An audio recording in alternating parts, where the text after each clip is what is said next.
Tzion, because from Zion, Ki Mitzion Teitzei, Teitzei Torah, because from Zion comes the Torah, Udevar Hashem, Mi Yerushalayim. And the word of God comes from Jerusalem. This is what we say whenever we take out the Torah on Torah reading days. So we always say, when we bring out the Torah, we say, Ki Mitzion Teitzei Torah, because from Zion comes the Torah and the word of God from Jerusalem. Here we go.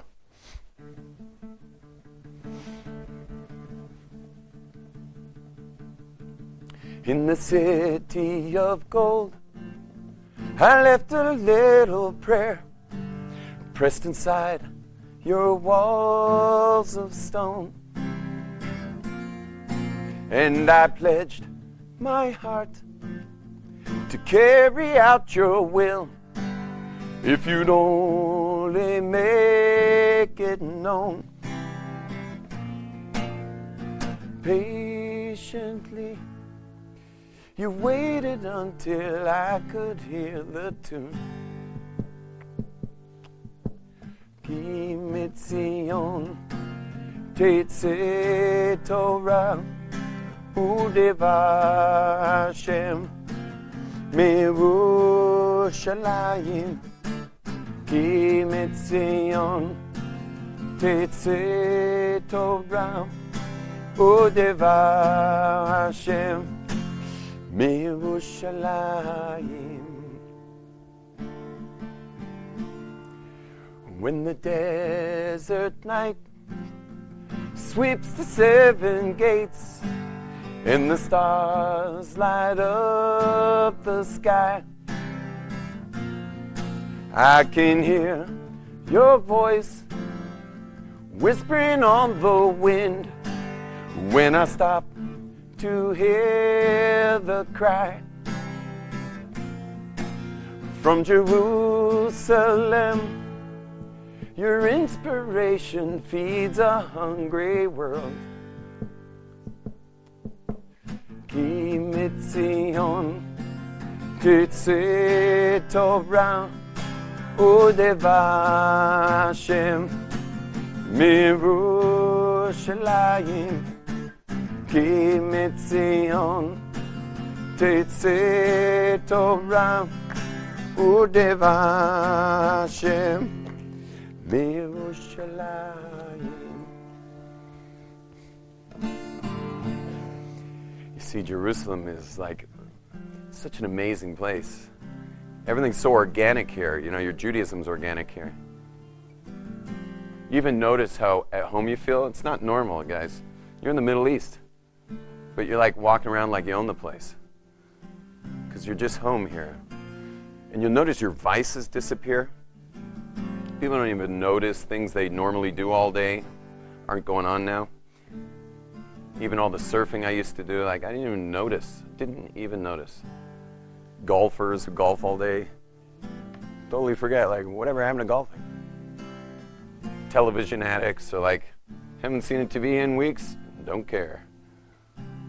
And people involved in all kinds of other illegal activity find themselves to live kind of saintly when they're in Jerusalem. It's really strange. But you know you're hooked up when you're not involved with your vices, because our vices are the way we medicate. It's the way we medicate when we're missing Zion, when we're missing Tzion, we're missing the depth. It's all just self-medication. In the city of gold, this perfect stranger finally feels at home. It's my heartbeat. Sing with me. Ki Mitzion Teitzei Torah Udevar Hashem Mirushalayim. Ki Mitzion. You can put your hands together. Teitzei Torah Udevar Hashem. Sing it. בירושלים, כי מציון תצא תורה ודבר השם. מירושלים, כי מציון תצא תורה ודבר השם. מירושלים.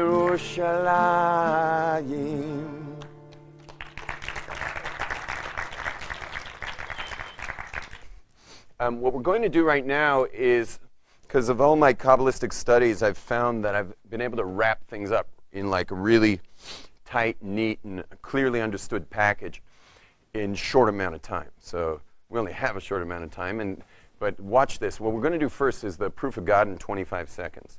You guys ever heard of proof of God in 25 seconds? Amazing. Proof of God in 25 seconds. Before there was something, there was absolutely nothing. Now that there's something, so the something wouldn't have created itself, meaning things don't create themselves, meaning whatever was before this place, i.e. the nothing, must have had a lot to do with whatever the something is, and that's what we call God. Okay, I've got it down to like 15 seconds. Yeah. But you guys are like, what? You know, so that might have gone straight over your head. But it works like this. Listen up. God is not a thing. That's another thing religions do, is they make God into something. Yeah, they make God into, whatever it is. We go much more scientific. Science ends where time and space ends, meaning where time and space begins, that's where science ends, because you need instrument of measurement for science. What is a scientist? A scientist is someone who describes observable phenomena, right? That's their job. But we're talking about what's preceding space and time. So you wouldn't wait around for scientists to discuss it. It's just going to be a giant question mark. Okay, sorry, your way. A giant question mark, right? It can't be anything more than a question mark. Now, they can get theoretical. There's a lot of theoretical science on what's on the other side of space and time. But there's not hard science before space and time, because we just don't have instruments to measure that. Because the instrument itself would have to precede space and time, which is like, don't hold your breath for such an instrument. Okay?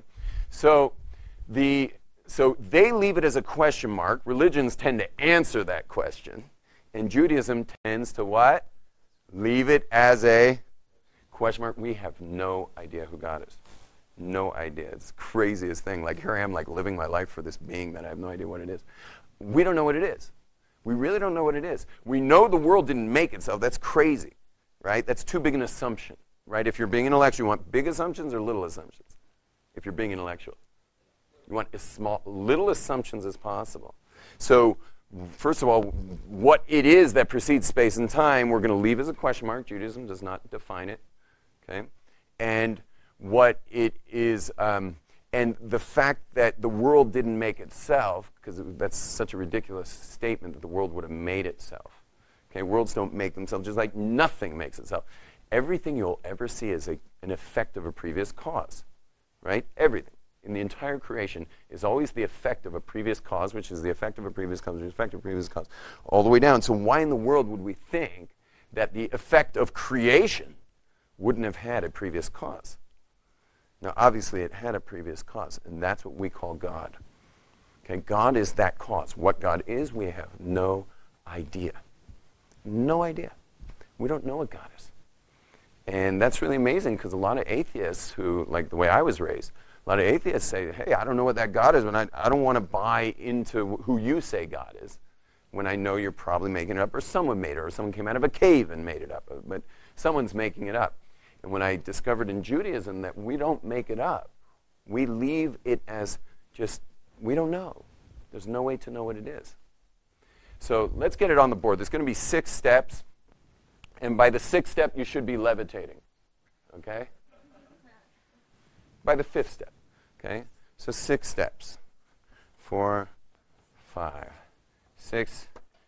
Step 1 is before there was some, you mind if I use text messaging? Is that all right? You guys will get it, right? Before there was something, there was what? Nothing. Excellent. That nothing that precedes of something is what Judaism calls God. Okay, that's not the Grateful Dead. That's God. Okay? Before there was something, there was none. Although they say God speaks at the Grateful Dead concerts. Okay? Truth is, God's speaking all the time. It's just at the Grateful Dead concerts, people are listening. Okay.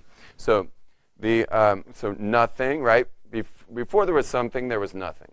That nothing is what we call God. Now, there are two things we know about the nothingness of God. One is that it's one. Okay? Put a ness there, but it's one, right? Because can you have two nothings? What if you multiply or divide nothing by 30? How many you get? Nothing, right? Do you get that? Which is really cool. Because it's totally, whatever it was, it didn't have differentiation. It had no compartmentalization. It has no parts. It's a nothing that is just this total substrate of nothingness without any detail to it, which is really cool because it's a totally different definition of monotheism. You guys grew up with, what was our definition of monotheism growing up? The belief in one God. That's not what we're saying here, nor does it say it anywhere in the Torah. Okay, this is the belief that God is one. Do you hear the difference? This is the difference between softcore monotheism and hardcore monotheism, okay? Softcore monotheism is the belief in one God. So we're here, and somewhere out there's this God. Yeah, that's what we were raised, thinking in elementary school, and that's what religions generally say, okay? In Judaism, we don't say that. In Judaism, we say that God is absolutely undifferentiated oneness, okay? And we'll go on with that in a second. You'll understand more. Number 4 step is that it knows what it's doing. Okay, so I'm going to call it intelligent. It's intelligent.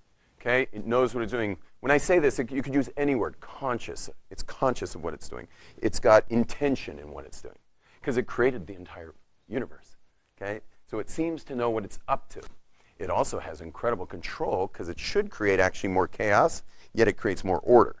So there's something called entropy. In nature, things get more chaotic, not more orderly. If you roll marbles down a staircase, the Kotel staircase, it doesn't become like the Israeli flag. It just gets more and more chaotic. So Big Bang should create more chaos, not more order. And yet we see there's incredible order. I mean, you get a cut, it heals. Just amazing order happens in our world. And there's this coalescing that happens throughout our creation. An amazing property that's really undescribable. So intelligence, it's got some kind of consciousness because it makes worlds. So like anything that makes worlds knows what it's doing, okay? Knows what it's doing. Whatever it is, it knew what it's doing. Okay, step 5. You ready for this? Here's where we start levitating. If all there was it, so if all there was it, meaning it's this vast oneness, it's made of no space and time, doesn't have any parts, yet somehow knows what it's doing, it's got this consciousness to it. If all there was it, what did it use to create the world? Did it go to Home Depot? And what did it use to create the world? If all there was it, what did it use to create the world? Answer? Itself. Whoa. Think about it. If all there was it, and all it is an undifferentiated oneness, and it has this intelligence to it, so it created the world out of its own intelligence, meaning we are made of its intelligence. In other words, if I can put it like this, we are in it. We're in it.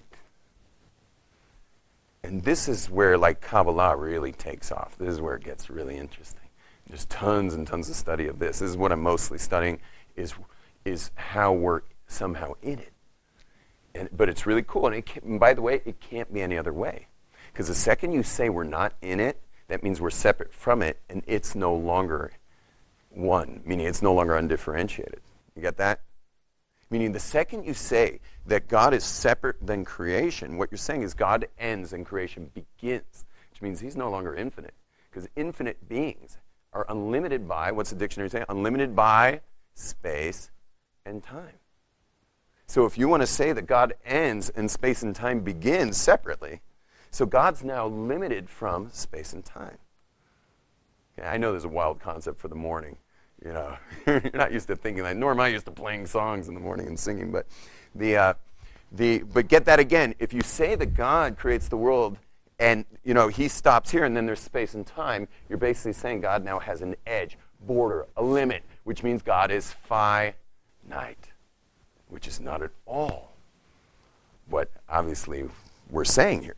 Because before there was something, there was absolutely nothing. And that nothing, right, is what created the world, and it created the world only out of what there was. What was there? It. So we're ultimately in the mind of God. So if I pull out my phone and go GPS on this thing, yeah, so it's going to say we're where? It's going to say we're in Jerusalem, right? And are we in Jerusalem, though? In the ultimate picture, are we in Jerusalem right now? Not really. In the space and time, the space-time continuum, we're in Jerusalem. But in the bigger picture, in the ultimate reality, the capital R reality, sorry, I should have gone the other way. The capital R reality, where we are, is in the mind of God. And we know this a lot from physics, from quantum physics today. Because everything around you right now is all just wave patterns. You think I'm speaking English right now? This isn't English. Just like my guitar was playing, you know, when I play an A note, an A string, it's vibrating at 220 oscillations per second. The vibration's shooting across the room, hitting your eardrum. Your eardrum's just getting the math of 220. It goes straight to your cerebral cortex. The neurons have heard lots of A strings throughout their lives, and they're like, oh, A string.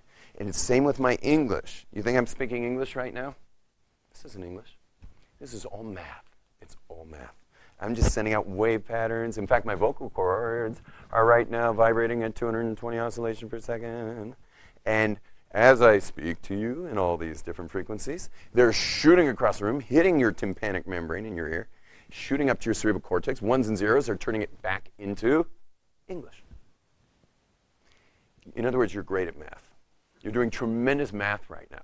And you want to know something else. If you know any physics, so this is all made of protons, neutrons, electrons. It's mostly moving. Each molecule of it's made mostly of space. And it's just moving so fast that the wave pattern makes a solid wood, you know, lectern. Okay? And my sweater also on the floor and the chairs, but we're all made of the same exact stuff. We're all made of protons, neutrons, and electrons.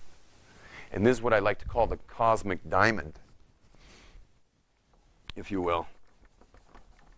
The cosmic diamond means we're coming from absolute oneness, meaning God is, you know, this oneness that's shooting out creation. We're inside this broadband place where we're just like food and sex, food and sex, food and sex, food and sex. And I'm sorry, that was animals. Food, yeah, money and sex, money and sex, money and sex, money and sex. Yeah. I mean, we're more advanced. We want to gather massive money, you know, like security. If animals knew to store money, they'd also do it. You know? So and then there's, but then when you go on the micro, amazingly, if you just focus in on this rug and just keep going in and in and in like 10,000 times, 20,000 times, 30,000 times, you can actually keep going in and eventually you'll realize that everything's one. This is a wild world we live in. Wild world. This is why Kabbalists and physicists realize that this world is just, it's just paper thin. It's a giant video game to see if you'll give. And that's it. It's the funniest thing is like, forget all the deep Kabbalistic stuff we're doing. The whole reason this video game was created was just to see if you'll give. Will you see the person in need as separate from you or a part of you? That's it. So you can actually just take all the Kabbalistic stuff you're learning today and just like, you know, you could shelf it. You don't have to know it. Just know to give. Just know to give. And give to a spouse and give to your kids and give to your neighbors and give to anyone in need.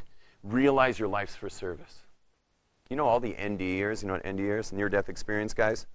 You know, they die and then like in the hospital they bring them back to life with the PGCs, the people jumper cables. You know, the defibrillators. So I call them PJCs, people jumper cables. So, you know, they bring them back to life, And the guys come back from life, and she's just like, her rest of her life is just for service and wisdom, because they realize in that world it's all information. Because think about it, it's all ones and zeros, guys. In the end, it's all ones and zeros. Right here, the ones and zeros are all like they've emasticized into a chair and into like carpet and floor and like Jerusalem, you know?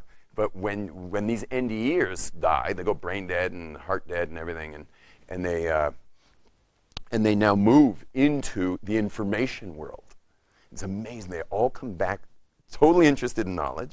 They could be like trash truck drivers, and they come back with a voracious appetite for information, for knowledge. They realize it's all information. You want to get as much as you can while you're here, and then you can go and experience it there. And they also turn their lives to lives of service. Lives of service. Like, what can I do for you? It's an amazing thing. But that's the point of the whole video game. They got lucky, if you call that lucky. They got to see it firsthand. The rest of us, we just have to, be good Kabbalists and realize that ultimately this is all just protons, neutrons, electrons. It's all oneness. And your body is an avatar for your soul. You actually have a soul. In brain science, they scan the brain. They know where hunger is, thirst is, touch is, sight is, smell. They know where love is. They know where pain is. They know where grief is. They know where joy is. They've mapped the brain. Guess what? The one thing they cannot find, and they've already stopped looking because it's not there. You know what the one thing they can't find is? You. Your actual point of reference does not show up anywhere in the brain because it's part of God. It's called the soul. And it's weird. Like if I put you in an MRI, you won't show up anywhere. You're not there in an MRI. Your body's an avatar for your soul. And each person with their separate body is just basically a lesson, a teaching, wisdom for you to gather, love for you to share, and goodness for you to share in this life. And that's the whole video game. It's really quite simple. Yeah, if you go to Tzfat, I have a dear friend who teaches these things. You guys been to Tzfat yet? Yeah. You already meet my buddy Avram? Yeah. Him and I are teaching the same. I'm just going like more into the Kabbalah of it. He's going into the art of it. But it's everywhere. You have no idea. I could take you guys into a forest hike and show it to you there. It's everywhere. The whole world is stamped with it. The whole world's stamped with it. And it's just the most amazing thing in the world. And it's in our Torah, and it's in our hearts. It's in our soul. It's the Kabbalah, which is our, 3,325-year oral tradition. Okay, it got written down because of the Roman persecution, but it was written down so encoded that it's basically still oral. You can't read it and understand it. Only people with a tradition how to read it would know it. So it's just so special.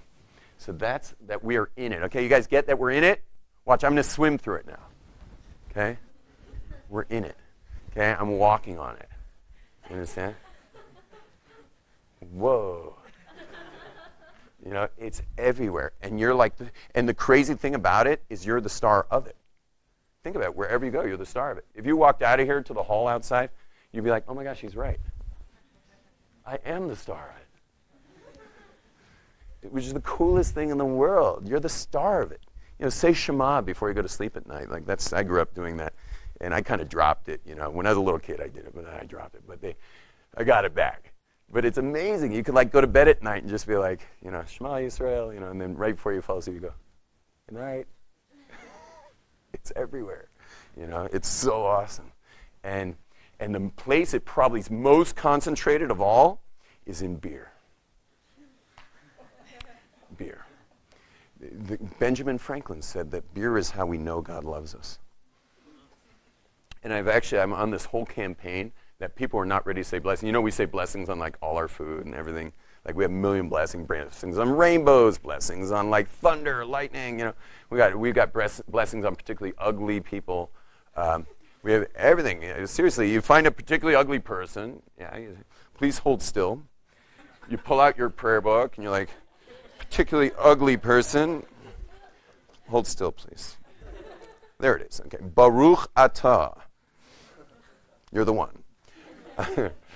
particularly beautiful people, blessing on a king, blessings on everything, because it's everywhere. It's everywhere. So if you get a chance to say a blessing on something, on anything, we go for it. So we're always saying blessing on things. But I have this campaign I'm on, is just on beer. Like someone who's not ready to say it on anything else, I want to teach you how to say it on beer. And it's the most Kabbalistic blessing. The blessing on beer is the most Kabbalistic of all. See, the other ones are like for the fruit of the tree or the fruit of the earth. It's really talking about what you're eating. Whereas the blessing on beer is has nothing to do with it. It's shehakol. Try that. Shehakol. That all nihya came into existence bidvaro. Bidvaro is just with like words, because let there be's. There's the word Bereshit, Genesis, and then there's 9 let there be's, altogether making 10 spheros. And the whole world's created out of that. So those hops and the barley, that's let there be vegetation upon the earth. And then there's the water, which is the mineral, let there be minerals. And it's like amazing. Beer is amazing. So I'll just put it up here so you guys can practice that. Let's try it one more time. Shehakol Nihiyeh. Or it's Nihiyah, really. It depends who you ask. Bidvaro. Bidvaro.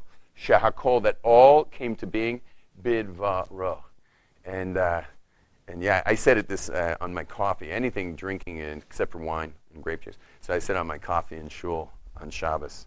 I did my second big hit of coffee in my shul. We do extreme prayer, like top of our lungs. You guys heard of primal scream therapy? John Lennon and Yoko Ono were into this. You scream. Yeah, you have to learn how to do it. It's a scream like you've never done in your life. But there's a scream inside of you that's like so intense.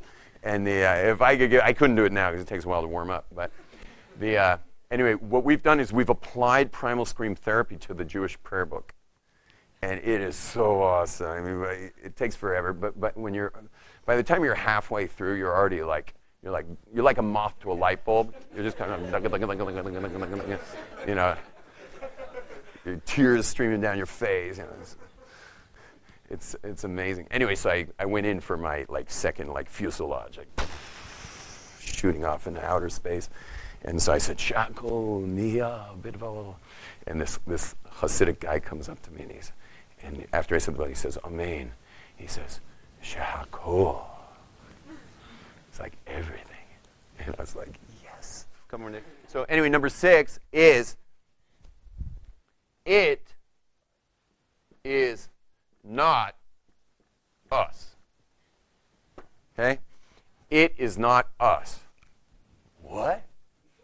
We're it, but it ain't us? And the answer is not us. Let me explain. Imagine I dip this cup. Let me take a sip first before I say this. Imagine I dip this cup in the Atlantic Ocean, and I'm walking around. What do you call in Rutgers where everyone hangs out? Is there a quad or they have a student union? What's it called? College Ave. So I'm walking around College Ave. I've dipped this in the Atlantic Ocean. Now I'm walking around College Ave, and I'm like, ladies and gentlemen, the Atlantic Ocean. I got the Atlantic Ocean right here. The Atlantic Ocean. I got the Atlantic Ocean in my hand. I got the Atlantic. Anyway, so I'm walking around College Ave, and I'm just like, the Atlantic Ocean, everybody, the Atlantic Ocean. People would be like, this guy's crazy, whatever. Finally, I wind up in the hands of school security. And the liquid bombers and stuff, so he's like, we better examine this little cup of water of yours, or why don't you come with me? So they send my water to the chemistry department. I'm like, no. And they take it to the chemistry department. And now I'm sitting down in the student detention center. I want to drink this now. The Atlantic Ocean. Anyway, the student detention.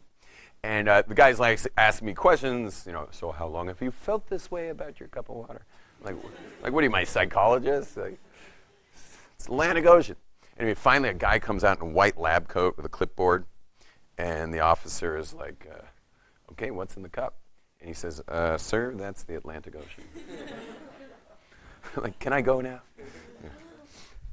Now, what is ridiculous about saying that this is the Atlantic Ocean? what's ridiculous about it is that this is one cup to the gigantic Atlantic Ocean, but it really is of the Atlantic Ocean. It's of the Atlantic. It's not the Atlantic Ocean, but it's of the Atlantic Ocean. What is the ratio of this cup to the Atlantic Ocean?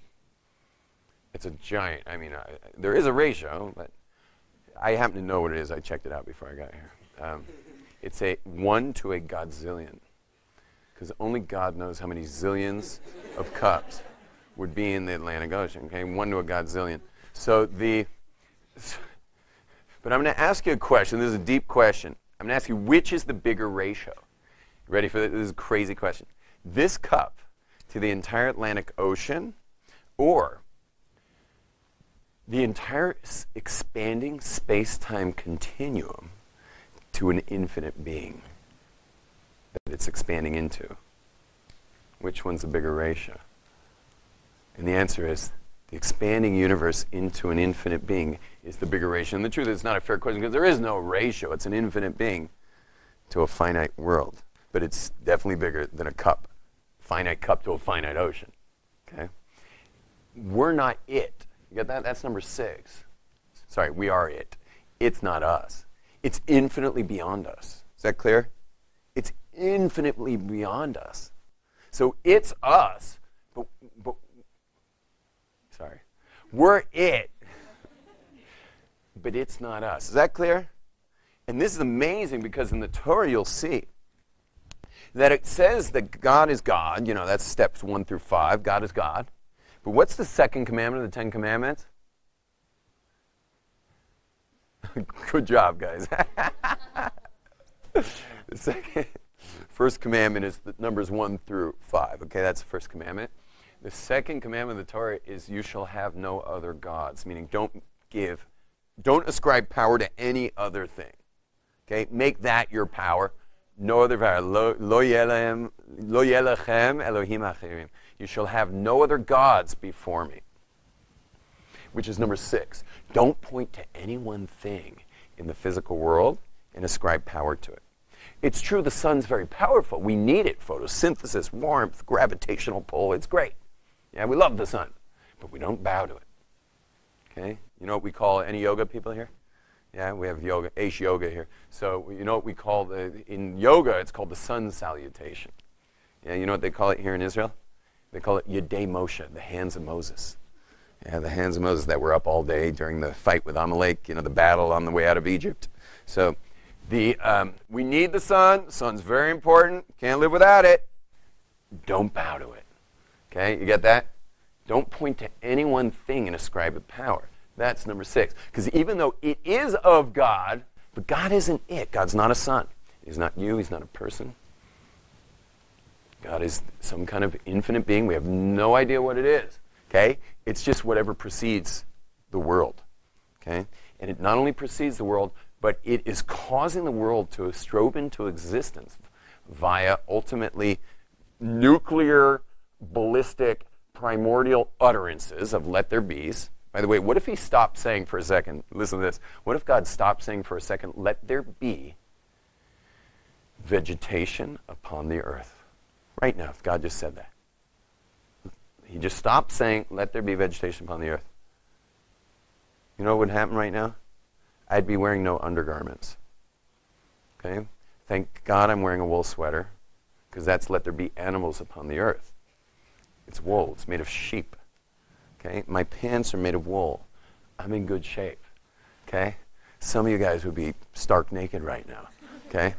Let there be if God stopped saying, let there be vegetation upon the earth, boom, gone. Everything vegetable would be gone like that. Gone. Bang. If God were to stop saying for one split second, stop any of those 9 other utterances, obviously Genesis, Bereshit, then we'd really be gone. But any of those, it would be gone. We are the other end of these nuclear radiated light beams that are coming, being deflected and ultimately it's really just math. It's all info. Don't forget, it's all information. So it's all calculation. It's actually 231 exponential calculations. Aleph bet.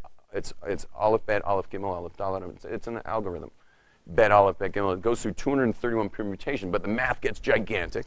And it comes shooting down that system and finally locks into physicality, into our physical world, which is amazing that physicists now have realized it's all space. It's all just strobing into existence in the way that it moves with each other to create your chair, or to create your clothes, or your skin, or your bones.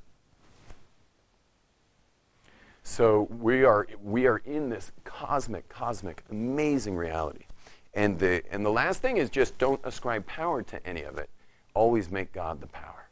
And the simplest lesson of all is in the video game, our job is to be givers rather than takers. Now, some of you might be saying, well, I'd be happy to give if I knew someone would be giving to me. But until someone's giving to me, I got to take care of number one. Well, guess what? I'm going to teach you something amazing. If you want to crack the code on creation, try giving without waiting for someone to give to you and watch the magic start to happen. That's the amazing thing in this world. Because we'd all say, yeah, I'd love to give. Just make sure show me I'm covered and I'll start giving. You want to crack the code on creation? You want to live a magical life? Get everything we've been sharing. Get the cosmic diamond. And just start sharing. And watch the magic happen in your life. Watch your life be filled with love. Love's a great example. A lot of people, they gave love at one point in their lives. They got hurt. And so they just shut down their love. Because whatever they gave love, they gave their heart to someone who didn't deserve it, and they broke their heart, whatever. And now they don't give much. They've never given since then that amount of vulnerability, that amount of full disclosure of self. They've never done that since then. And so they're waiting around for someone to make them feel safe enough again. But the problem is that how do you ever invite someone to share your life if you're already shut down? There's no way to get that back if you're shut down already from that. So what's the key is open up and allow yourself to be loved by people. Allow people to love you. Allow people in. How hurt can you get? You're an adult already. You're all adults. How hurt can you get? Allow people in. Obviously, there's an inner sanctum of letting people in. Now you only do that when they're trustworthy. To do that. In the old days, you need an insurance policy to give your heart to someone. I'm going to end with a blessing. If I think, am I on time? Is this a good timing to end? Yeah? So I'll end with a blessing that may we all be blessed to take what we got here in Israel, Eretz HaKodesh, the holy, holy land, and just go with it. You guys have so much opportunity to grow in turn. I promise you, there's nothing but joy and amazing blessing. And bounty, too, financial bounty. Because also, once God sees that you're the guy who's making the blessing, you're the gal who's giving, so what is God going to say? Make sure she has, Make sure he has. If this guy's a clearinghouse, for goodness, so I got to make sure this guy's loaded with stuff. And I'm telling you, and I promise you, look at me, I promise you it works. I promise you it works. You be a clearinghouse for love, you will have loving relationships surrounding you, you will be a love magnet in your life. Make sure everyone's eating. You will be a magnet for money, or at least for wrapped sandwiches. There's one thing you know for sure, Nicole, and all of us know, is that you have free will. You're making decisions all day long. You have macro decisions, like where you're going to go to school, who you're going to marry, where you're going to live, what occupation you might have. And you have micro decisions all day, like am I going to throw this cup away or just leave it there?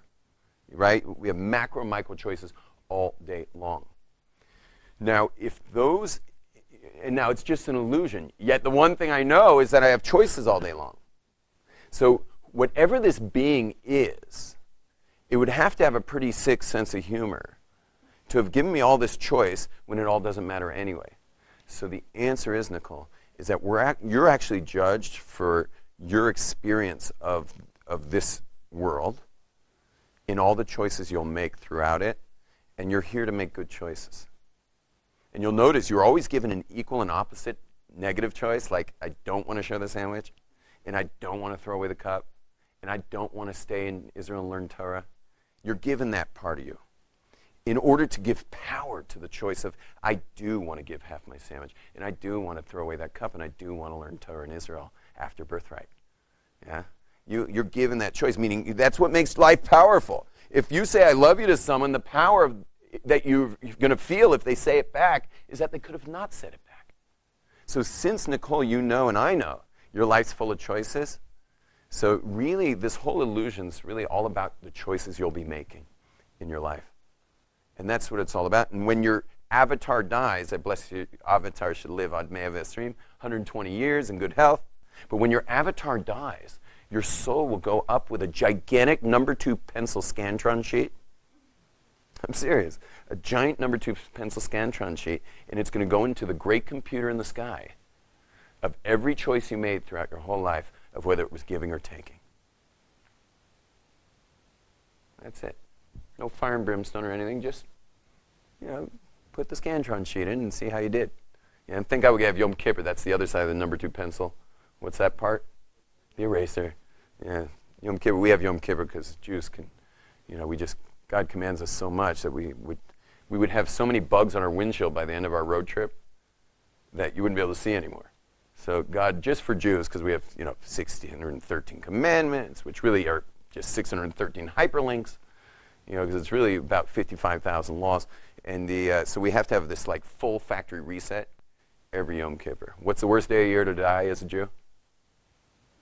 Day before Yom Kippur. What's the best day of the year to die? Day after Yom Kippur. Full factory reset. You still have residue. There's still film. A couple, bug legs or something. So, this is all Kabbalah stuff, and it's meant for Jews. Because I guess we're chosen people. But in your video game, wouldn't that give Jews kind of a cheating code as compared to other people? And why can't other people be given this information? The opposite. It's a liability for us. See, the rest of the world, the other 7 billion people, we're so ethnocentric, as Jews. We got what do we got, 13, 14 million Jews? China's margin of error in their census is 80 million.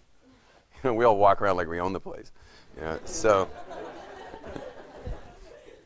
you should never feel bad by being few in number, by the way. I mean, think about it. Just because a lot of people believe in one thing, does that make it true? You had half of Europe thinking every Jew had to be exterminated. Does that make it true? You got 1 billion Christians believe this, 1 billion Muslims believe that. What's that automatically do? It automatically cancels and lets you know that numbers have nothing to do with truth. Okay? Numbers have nothing to do with truth. A truth has to be something that stands on its own without numbers of people nodding like they're on glue. The truth is everyone in the world was supposed to realize, if it hurts, don't do it to others. Everyone was supposed to know to give. Everyone was supposed to know if it's hungry, feed others. The whole world was supposed to figure this out. But after 2,500 years, God was so disappointed that he finally said, you know what, let's just go with one nation that'll do it, and then everyone else will watch it and say, hey, let's do like that. It's a teacher's sin. You ever been to a class, 500 kids in it? And they had TAs? We're the TAs. Yeah? And by the way, we blew it as TAs. And God just went, and took the orb of Jerusalem and spread it into exile. And then we carpet bombed the world with what's called ethical monotheism. And totally civilized humanity, wherever we went. So they were supposed to get it. Think about it. Sinai's only, where is Sinai? 2448. In year 2448, what year was Sinai? 2448. In 2448, that means for 2.5 millennia, God tried to do it like normal. Didn't go, because people have free will, and they chose not. They chose out. So God said, okay, I'm just going to do one freak-out thing to one nation after transgenerational slavery. Now, you got to imagine Moses, when we left Egypt, when you guys have been to a university graduation where the dean wears a super funky cap and gown? Yeah? Imagine Moses in the super funky cap and gown. Yeah? And he's got these diplomas that say UOS, University of Slavery. Because we've done transgenerational slavery in Egypt in order to learn how to serve for the rest of history. Because this is it for the rest of history. Brings us to Mount Sinai, gives us a THX surround sound, Omnimax 3D LSD freak out, boom, shows us everything. Shows us everything. And so now you look at Jews, we're totally freaked out. We're crazy. Even Jews who try to get rid of their Judaism, they've surgically reinstalled their foreskin. You'll see that they're crazy. Jews are crazy. If you take out all the Jews from all the nations of Nobel Prizes and you just let Jews be one nation, and you can just tape down the scroll button and just watch the Nobel Prizes going down and down and down. It's like this giant tower of Nobel Prizes. We're crazy. It's all Sinai. It's that Sinai. Remember I said about the Ethiopian? And when you have a terabyte of Torah hard drive, You want Torah software. But what happens is the people who don't go for it are still wild because of that. So you understand, like, God does want to connect to humanity like this. You don't need to be a rocket science Kabbalist to know this stuff. But because after 2.5 millennia of pure disappointment, God did plan B. It was plan B. Now, then there was plan C, because plan B didn't work. And that was the carpet bombing. And now we're in plan D, and I've got like 10 classes on plan D. Plan D is redemption. And look, we're having this, if this wall wasn't here, you'd be staring at the Temple Mount. You'd be staring at the Temple Mount. This is all plan D. That whole exile, TA thing's over. Now it's time for like the end game, like the amazing stuff you're going to see in your lifetimes. Yes? I sort of have like two questions chained together. One of my questions, just because I'm curious, were you brought up Jewish, or did you convert to their religion? So I was raised by 2 Jewish parents. Okay. Yeah. Okay, that's my first question. The second question is for people that are not Jewish, or in general people who believe not necessarily in God or believe in multiple gods. Do you think that faith in general in something, God understands that you're praying to something, so that's good enough? Because I hear the question. It's an amazing question. But the way you're brought up, like for instance, I remember I had a discussion with a guy. He was my friend's dad was a Jehovah's Witness, and he says people that don't believe in God will suffer the penalties. But I'm like, what about people that not even know better? Because know better, how do we know? No one really truly knows 100% for sure. You believe, but you don't. There's no fact book that says this is, Yeah, God always keeps you guessing a bit. There's no 100%. Yeah. For instance, if I'm a Hindu, I grew up believing in, holy cows. But what I'm saying is, if you grow up in that culture in that way, and that's what you end up believing, whatever, Muslim, Christian. Are you busted? That's your question. But it sort of is that, yeah, I guess. Yeah, are you busted? It's an amazing question, and I don't know. I don't know the answer. And Judaism, that's not free will. That's. Yeah, no, they have free will, and they were raised a certain way, and they're believing in certain things that are obviously not, God. And the question is, are they busted? I got to tell you, I don't have an answer for you. I'm sorry. The only thing I could possibly tell you is that the only question they wouldn't be able to answer is, why didn't you search? But why they did what they did was because they were raised that way. So they may be busted. It's the same thing with us. Maybe, let's just say, not this, it might be controversial. What we're doing is wrong. Not necessarily wrong, but like. Could be. But the only question, if you're just a product of your upbringing, of your society, so then your only question God could possibly hold you to is, well, why didn't you look? And you might say, I did look. Why didn't you look more? When you look, pull out your microscope. What? How do you know even if you look? That's an amazing question. So the answer is there's 2 types of knowledge. I'm just waiting at any point for the birthright crowd to say, like whoever your madruchim are, to say stop. So the answer is that there are 2 types of knowledge. They're both knowledge, and you live with both. One is called, when it comes to knowledge, so one is called absolute. Okay, that's like I have 5 fingers. That's absolute knowledge. No. Okay, the other kind is called deductive.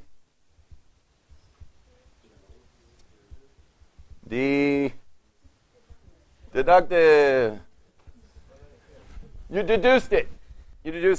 I'll give you an example. Deductive knowledge, like that your mother's your mother. Okay, I doubt any of you were in a fight with your mom and like she stuck out her tongue and you took a Q-tip. And you're like, did a little swab and you're like, we'll see if you're my mother. You can't be my mother and speak like that. Yeah. So anyway, you get that? Total deductive knowledge, but you live with it. Did any of you know that your plane would make it to Israel? No, but I didn't see any of you like kicking the tires on the tarmac and stuff. You just got on. It made it to this airport. It'll make it to the next airport. Deductive knowledge. You risk your life on it. When you invest money, which you will when you're older, I bless you all. So when you invest your money, are you going to know absolute knowledge? Oh, you'll deduce. This is a good way to make your money, a good way to make some money. You'll deduce it. If you have absolute, there's a couple of government officials that have a few questions for you. Okay? You're going to, the second biggest question of your whole life, the second most important question of your whole life, who you'll marry. You're going to know, you're going to deduce it. You're going to deduce it. So deductive knowledge, now let me just show you how it works real quick. Deductive knowledge works like this. Here I know nothing, okay? And this is all evidence, okay? And this is, let's call this absolute. This is deductive, okay? This is the hot spot, okay? This is I know nothing. This is like blind faith. I just want to believe it. And this whole line going up is evidence, okay? So someone with a PhD is going to have a different level of evidence he or she requires to call something true. And someone else is like a high school dropout who's been waiting tables and getting high all day. Yeah? Might have a much lower threshold. Like they might be more in touch with like, oh yeah, this like, I jive with that. They like jive with something. No, but you should know, jiving with something, I'm in touch with billionaires, like people managing billions of dollars in Midtown Manhattan who are pure jive with it people. And they do great. So jive with it is not so bad. Okay? They stock traders, they're all about jiving with it.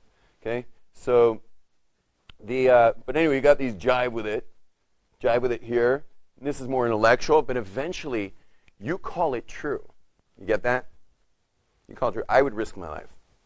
I'd risk my life. If someone put a gun in my head, God forbid, and told me to, bow down to an idol or do something wrong, sexually, or someone would, you name it. Like if someone, not you name it. There are certain things I'd do. But you're supposed to. I mean, if they told you to break Shabbos, are you allowed to break Shabbos to save your life? Yeah, then you are. But if someone asked me to kill somebody, which you're not allowed to do even at your own death, or to serve an idol, so I better know, So the answer is I would take the bullet because I reached in my own investigation after I graduated university and studied Torah, that, there's so much evidence towards this that, it's just common sense. Just like the common sense that the world didn't create itself. So what I'm saying is there is such a thing as knowing things. Now, what would you call, oh my gosh, I spaced your name. What's your name again? Gabriel. What would you call this area to this area, though? Yeah, well, that's where the doubt still exists, right? But you have to be honest with yourself. You make all your decisions much lower than here. Meaning that if you would sit with me for like 10 hours and we just poured through Torah, I would show you so much more than what you'll gladly walk onto a plane with. So much more evidence than what you'll walk onto a plane with. You understand? So we all risk our lives. What we won't risk is our lifestyle. That's the funny thing is. We'll risk our lives, we'll risk our money, we'll risk who we're married to, but we won't risk our lifestyle based on evidence. Isn't life the greatest thing? Maybe not killing another person, but doing things, maybe like as long as it's not innately evil, I guess. Like you talked about idols. Well, what about so many other people throughout centuries have worshipped idols unknowingly? Greeks, Romans, people. They didn't know better. Didn't know better. I understand that, but if you have a gun to your head, God knows that your life is more important, and if you still may worship idols in your heart and truly believe God is there, what does it matter? I agree with you about most commandments, but that particular one, God, we have a tradition in Judaism to say that this is it's time to go. This is God's way of saying it's time to come home, and you get to do it in like a super highway. So two things. One, just you'll take this wherever you take it. But like if I drop my pick from here to here, oops, I was afraid that was going to happen. But that's also good. So, right, that was all cause and effect stuff. So Kabbalistically, as I shared earlier, this pick's actually being recreated and strobing into existence in every position. So cause and effect's actually ultimately an illusion for us to have free will and live in a world of cause and effect, when in fact everything's coming into existence from absolute nothingness at all times, from something from nothing always. It's just strobing so darn quick we can't see it. Okay? So that's one thing. That's just to take with it what you do with it. Okay, as far as determinism versus free will, is that even though God knows what I'm going to do, I don't. And my life is just a life of like choice, right? Even though God knows what I'm going to choose, for me, do I know? If I've got a cheeseburger and a glot burger, right? So I'm experiencing, I'm not really experiencing choice, but you may be experiencing choice, especially if one's $2.99 and the other one's $8.99. Okay, you may be experiencing choice right now. You know, God's perfect at stacking it up like that, you know. And so you got to make a choice. Does God know what you're going to choose? For sure. Do you know what you're going to choose, Charlie? Do you choose? No. So, and then when you put your Scantron sheet and you enter into where the NDEers go, the near-death experience people, and you now, like, all this physical world just breaks up. Now you're in pure light, like a moth to a light bulb, just like, yeah. So I don't want to give too much detail on this because just we're supposed to go, but that's where ultimately your choices will be. It's the Scantron sheet world. You got to get through the Scantron sheet realm, but you should just know, just for good news, is nothing you ever do negative in your life will stick. Will stick. You deal with the Scantron sheet realm, and then you just are in the world of all the good you did. Our world is only for the good you'll do here. You were put in the video game for the good you'll do. And I'm sure when God told your soul that you got to go down, you were like, no, I don't want to go. You know, because you're just like, with the light of, you know, you don't want to go.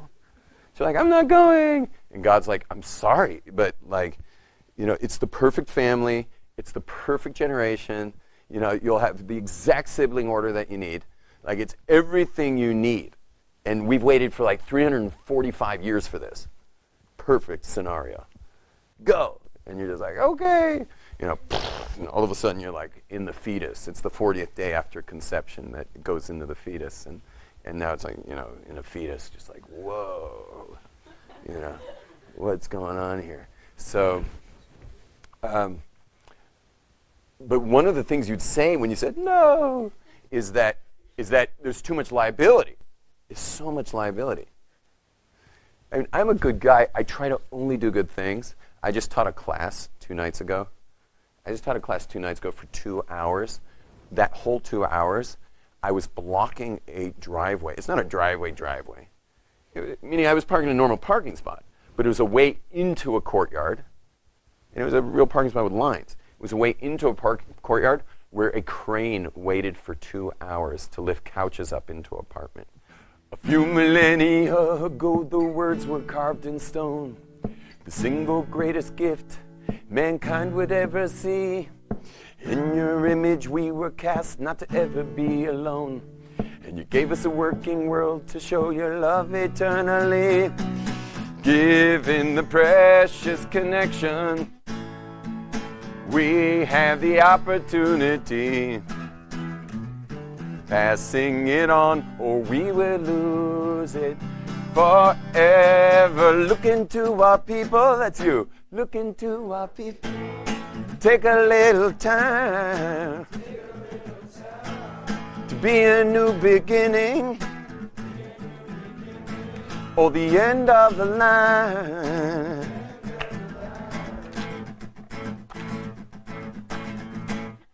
The merit of generations binds the people to the text.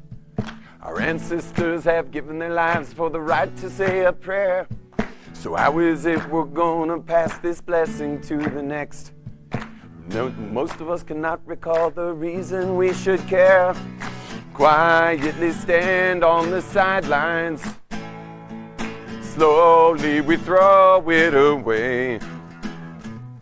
Watching our birthright disappearing forever. Look into our people. Let's go. Take a little time to be a new beginning, or the end of the line.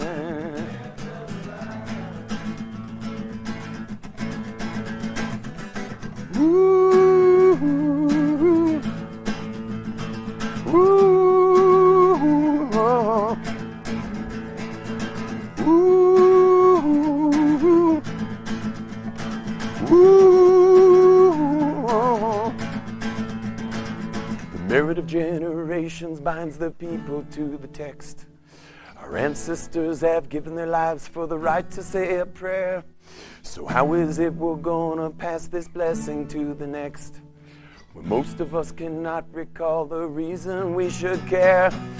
Quietly stand on the sidelines, slowly we throw it away, watching our birthright disappearing forever. Look into our people. Let's go.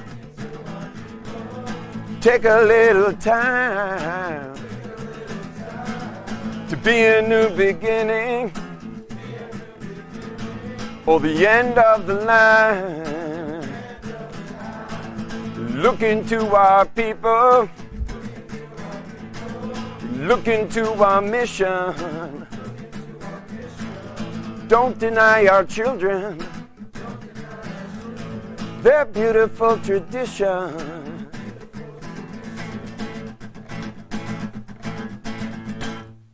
Watching our birthright disappearing forever.